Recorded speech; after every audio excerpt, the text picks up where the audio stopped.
Hello, I'm Gérard Eberl. I'm an investigator at the Institut Pasteur in Paris, and I'm directing a lab which is called Microenvironment and Immunity.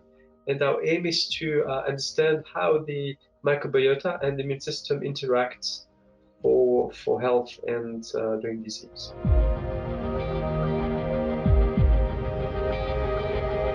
The microbiota is the whole microorganisms which are living with us. It's composed all of these microscopic species like bacteria, fungi. We might also include viruses or eukaryotic viruses which attack us, or viruses of the bacteria we call phages. The microbiota also includes microscopic fungi and also some parasites such as amoeba. We find the microbiota on any surfaces like the skin, in the mouth, in the digestive tract, and for instance, the intestine harbors the highest density of microbes in the whole body. We also have important microbes in the genital tract. So the microbiota is involved in the development and maturation of the immune system, but also in its regulation. There are different types of microbes, as I said before, and these different types of microbes induce different types of immunity. And thereby, the microbiota has a very important role in the regulation of the immune system. Bacteria induce some type of immune response, and viruses induce another one. And the sheer presence, the sheer reaction to these types of microbes is going to prevent us to develop, for example, food allergies. And it has been shown in human and in animal models, such as mouse, that in the absence of bacteria, for example, or viruses in the intestine, then the propensity to develop food allergies is going to be increased.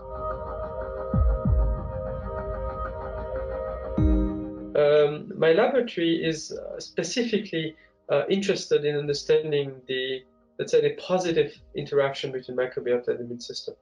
And we showed 10 years ago how at birth the colonizing microbiota of the intestine is involved directly in the maturation of lymphoid tissues in the intestine, these so-called Peyer's patches and isolated lymphoid follicles, which turn out to be extremely important to develop and maintain the equilibrium between us and the microbiota. And we showed more recently how early in life the exposure of the immune system to microbiota is extremely important in setting the long-term reactivity of the immune system. What we showed is that during weaning, and what we call weaning is the transition from a milk-only diet in mammals to a diversified diet. And this is important because when there's only milk, milk is a strong buffer for the expansion of bacteria. So when we transit to more diversified food, it gives the opportunity to other types of bacteria to expand. And as a consequence, we have a 100-fold expansion of the microbiota at weaning.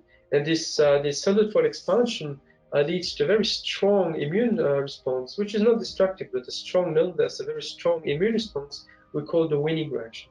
And we showed if we inhibit this weaning reaction with, for example, antibiotics,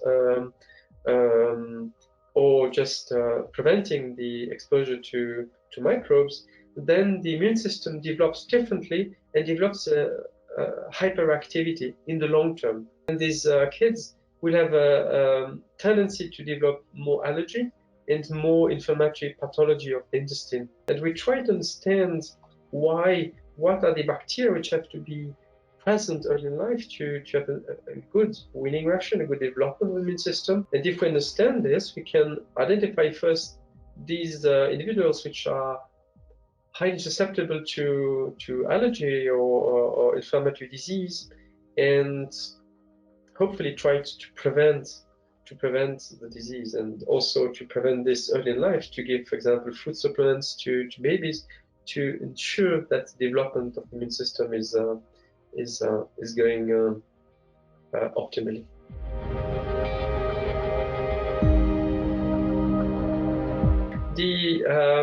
The potentials of the microbiota research on biotechnology and industry is enormous.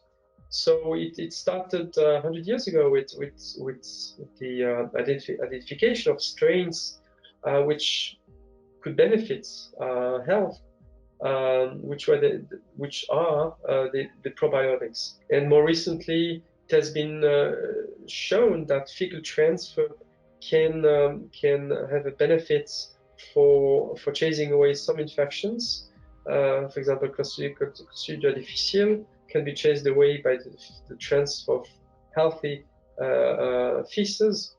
Others look into the benefits of fecal transfer in other applications, such as inflammatory disease of the intestine, because there are some strains which have been identified which are strongly anti-inflammatory, and therefore, if one can culture them or even identify the products or the metabolites they produce that can be synthesized or purified and applied or given to patients with inflammatory disease in the gut and elsewhere, that's an obvious application of these strains and metabolites. But there are probably literally thousands of compounds which will be identified with diverse effects on not only on the immune system, but on metabolism, on maybe cognition, on digestion, on defense.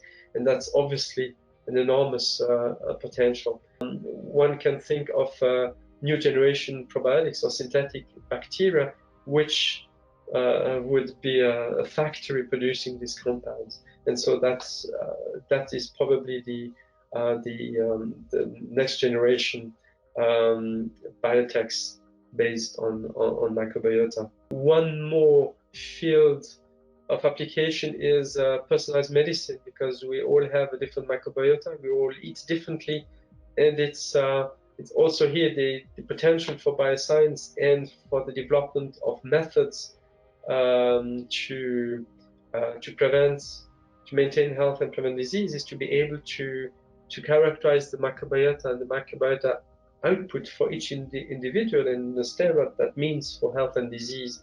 That obviously will have enormous potential for medicine and for the development of biotechnology for the very near future.